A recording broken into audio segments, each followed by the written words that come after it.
नमस्कार, आप देख रहे हैं मौसम तक चैनल पर नेशनल वेदर बुलेटिन। अगले 24 घंटों में भारत में कैसा रहेगा मौसम, जब बंगाल की खाड़ी पर एक नया कम दबाव का क्षेत्र बन गया है और मॉनसून ट्रफ राजस्थान को पार करते हुए अब उत्तर में पंजाब के अमृतसर तक पहुंच गई है। इस वीडियो में जानेंगे 13 सितंबर के पूरे भारत के मौसम के बारे में। सैटेलाइट तस्वीरों में आप देख सकते हैं कि आधे से ज्यादा भारत पर बारिश की स्थिति बनी हुई है, जबकि कुछ उत्तरी और पश्चिमी जिलों पर या राज्यों पर मौसम साफ है। मॉनसून एक तरह से कह सकते हैं कि यहाँ से शिथिलता दिखा रहा है और कई दिनों से बरसात नहीं हो रही थी। मॉनसून वापस कब लौटेगा, परिस्थितियों को देखकर लग रहा था कि जल्दी ही वापसी कर सकता है। हालांकि मैं पहले कह रहा था कि मॉनसून इस बार 17 सितंबर से लेट जाएगा, ऐसे संकेत हैं क्योंकि एक के बाद एक मौसमी सिस्टम बन रहे हैं और उनका प्रभाव रहेगा। लेकिन इस सिस्टम का प्रभाव उत्तर पश्चिम भारत तक नहीं पहुंच पा रहा है और मॉनसून के वापस लौटने के बारे में मेट डिपार्टमेंट ने अपने बुलेटिन में अनुमान लगा दिया है कि 15 सितंबर के आसपास मॉनसून की पश्चिमी राजस्थान से वापसी शुरू हो सकती है। लेकिन अभी तक एंटी साइक्लोनिक सर्कुलेशन यहाँ पर फॉर्म नहीं हुआ है, दिखाई नहीं दे रहा है। हो सकता है कि कुछ चीज़ें डेवलप हो रही हों और बने। फिलहाल अभी जो मॉनसून ट्रफ यहाँ से अमृतसर से इस लो प्रेशर एरिया पर बनी हुई है, फिलहाल मॉनसून ट्रफ अमृतसर से लेकर के इस लो प्रेशर कम दबाव के क्षेत्र के ऊपर बनी हुई है और ये कम दबाव का क्षेत्र दक्षिणी उड़ीसा एडजॉइनिंग यानी उससे सटे हुए उत्तरी तटवर्ती आंध्र प्रदेश की तरफ से अंदर की तरफ प्रवेश करेगा और आगे बढ़ेगा। इसके पहले ही काफ़ी ज़्यादा बादल यहाँ पर मध्य भारत के कुछ भागों पर, खासतौर पर महाराष्ट्र, छत्तीसगढ़ और इधर पूरब में बिहार के ऊपर काफ़ी अच्छे बादल बने हुए हैं और बरसात की संभावना हो रही है, बन रही है। और उत्तर के क्षेत्रों में क्या परिवर्तन होगा? उत्तर के क्षेत्रों में मेरा अनुमान था कि आज बादल पहुंचेंगे साउथ की तरफ से और दिल्ली एनसीआर तथा आसपास के रीजन पर अरब सागर से आने वाली नमी वाली हवाओं के प्रभाव से कुछ बादल यहां पर डेवलप भी हुए थे। कई सर्कुलेशन भी हैं देश के ऊपर। तो इन परिस्थितियों में किस तरह की बरसात की संभावना नजर आ रही है, आइए जानते हैं। शुरुआत मध्य भारत से, जहां पर तेज बारिश की संभावना है। ओडिशा के ऊपर अभी काफ़ी हलचल आज दिन में रही। अब धीरे धीरे क्योंकि मौसमी सिस्टम जब आगे बढ़ेगा यहाँ से, तो उसका जो इम्पैक्ट आप देख रहे हैं आज विदर्भ और छत्तीसगढ़ के इन भागों पर, वो थोड़ा और आगे एक्सटेंड करेगा और मध्य महाराष्ट्र तथा कोंकण गोवा की तरफ भी पहुंचेगा, गुजरात तक पहुंचेगा और साउथ वेस्ट मध्य प्रदेश के ऊपर भी पहुंचना शुरू करेगा। तो इस सिस्टम के प्रभाव से छत्तीसगढ़ के अधिकांश भागों पर अगले 24 घंटों में हल्की से मध्यम बारिश के बीच कहीं पर तेज बौछारें गिर सकती हैं। मध्य प्रदेश में सीधी और सिंगरौली से लेकर के ये जो उमरिया और जबलपुर का रीजन है, इसके नीचे के भागों पर कटनी और नीचे मांडला बालाघाट और साथ ही नर्मदापुरम, छिंदवाड़ा, बैतूल, खंडवा, खरगोन, भोपाल तक बारिश की संभावना रहेगी। विदिशा में भी चांसेस रहेंगे। इंदौर और धार में यहाँ तक चांसेस रहेंगे। इसके ऊपर उज्जैन से लेकर के अशोकनगर, शाजापुर और नीमच, रतलाम, मंदसौर, गुना, ग्वालियर, शिवपुरी, श्योपुर और साथ में टीकमगढ़, निवाड़ी, दतिया, खजुराहो, सागर, सतना, पन्ना, रीवा, मैहर और छतरपुर, इन सभी क्षेत्रों में अधिकांश जगहों पर शुष्क मौसम की संभावना है। थोड़े बहुत बादल जरूर बन सकते हैं ग्वालियर और रीवा, सीधी, सिंगरौली में, साथ में उज्जैन और अशोकनगर, गुना तक बादल थोड़े बहुत दिखाई दे सकते हैं। यहाँ पर सूरत, वलसाड़, नौसारी, डांग, तापी, भरूच में कुछ स्थानों पर वर्षा होने की संभावना है। वडोदरा, अहमदाबाद से लेकर पाटन के बीच में और कच्छ तथा सौराष्ट्र के अधिकांश भागों पर ड्राई वेदर रहेगा। ये जो वेरावल और साथ में सोमनाथ का रीजन है, तटवर्ती हिस्सा, यहाँ पर थोड़ी बहुत बरसात सौराष्ट्र में हो सकती है।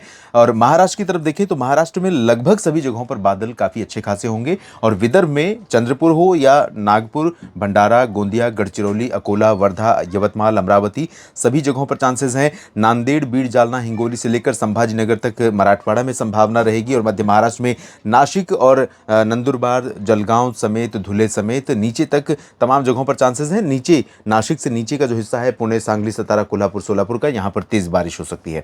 इसी तरह से पालघर, मुंबई, रायगढ़, सिंधुदुर्ग, रत्नागिरी, गोवा में भी तेज बारिश होने की संभावना है। दक्षिण भारत में तेलंगाना तथा तटीय आंध्र प्रदेश का जो पूरा रीजन है, दक्षिण से लेकर उत्तर तक का, यानी बापतला, मछलीपट्टनम, नेल्लोर, विशाखापट्टनम, कलिंगापट्टनम, इन सभी भागों पर कई हिस्सों में बरसात होने की संभावना है।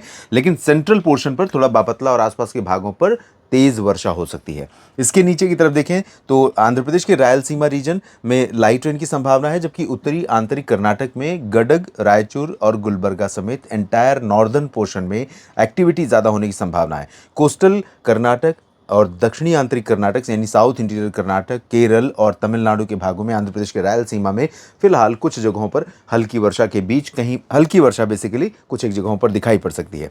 लक्षद्वीप में चांसेस कम है, पुदुचेरी में संभावनाएं हैं, तटीय तमिलनाडु में थोड़ा तेज बारिश हो सकती है, अंडमान व निकोबार द्वीप समूह में कई जगहों पर बरसात होने की संभावना यहाँ पर दिखाई दे रही है। इसके बाद पूरब की तरफ देखें दोस्तों, तो पूर्वोत्तर भारत में लगभग सभी जगहों पर चांसेस बारिश के रहेंगे। असम और नागालैंड में भारी वर्षा हो सकती है, हो सकता है मणिपुर और मिजोरम तथा इधर अरुणाचल में भी कुछ जगहों पर तेज बारिश हो। सिक्किम और उपहिमालयी पश्चिम बंगाल में तेज बारिश के आसार दिखाई पड़ रहे हैं। साथ में बारिश तेज होने की संभावना यहाँ पर बिहार के और झारखंड के तमाम इलाकों सहित गंगेय पश्चिम बंगाल में है। और यहाँ पर बिहार में अगर बरसात अच्छी हो जाती है तो मुझे लगता है कि जाते जाते मानसून थोड़ी सी शिकायत दूर कर सकता है बिहार के लोगों की, क्योंकि इस बारिश से कम जो फसलें अभी तक बची हुई हैं उनकी बेहतर वृद्धि हो सकती है, ग्रोथ हो सकती है और अच्छी पैदावार हो सकती है।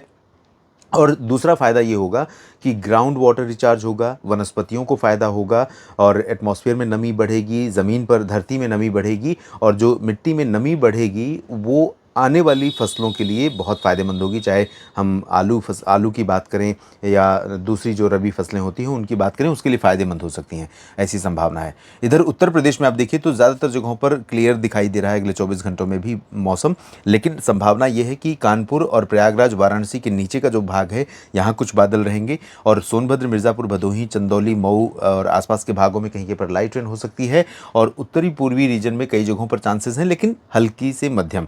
और पश्चिमी भागों में थोड़ा सा चांस बढ़ रहा है बारिश का, बरेली से लेकर मेरठ, मुरादाबाद, सहारनपुर के बीच में, आगरा, अलीगढ़, मथुरा और इन भागों में भी संभावनाएं बनेंगी। इसी तरह से उत्तर पूर्वी या उत्तरी हरियाणा और पूर्वी हरियाणा तथा दिल्ली में भी थोड़ी संभावना बनेगी बारिश की। और इसके अलावा राजस्थान में देखें तो पूरा रीजन ड्राई रहेगा और टेम्परेचर बढ़ रहा है। पंजाब में अधिकांश जगहों पर शुष्क मौसम के बीच में रूपनगर, नवा शहर और जालंधर, होशियारपुर, पठानकोट में थोड़े बहुत बादल दिख सकते हैं, बूंदाबांदी हो सकती है पूर्वी रीजन में। जम्मू कश्मीर में भी वही स्थिति रहेगी। लद्दाख और गिलगित बाल्तिस्तान, मुजफ्फराबाद का पूरा हिस्सा ड्राई रहेगा।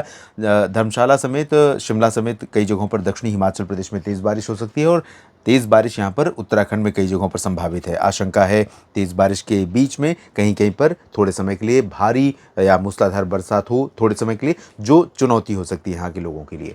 इस बुलेटिन में अभी के लिए इतना ही। बने रहिए लगातार मेरे साथ मौसम तक और न्यूज़ मीडिया मंच पर। ये जानकारियाँ ठीक लगी हैं तो वीडियो को लाइक और शेयर करिए, कमेंट सेक्शन में अपनी बात लिखिएगा और चैनल के सब्सक्राइबर अगर आप नहीं हैं तो दोस्तों सब्सक्राइब कर लीजिए ताकि आपका और मेरा साथ बना रहे और मौसम की जानकारियाँ जब आपके लिए लेकर आऊँ तो आपको ढूंढना न पड़े, नोटिफिकेशन के माध्यम से आप तक पहुँच जाए। धन्यवाद।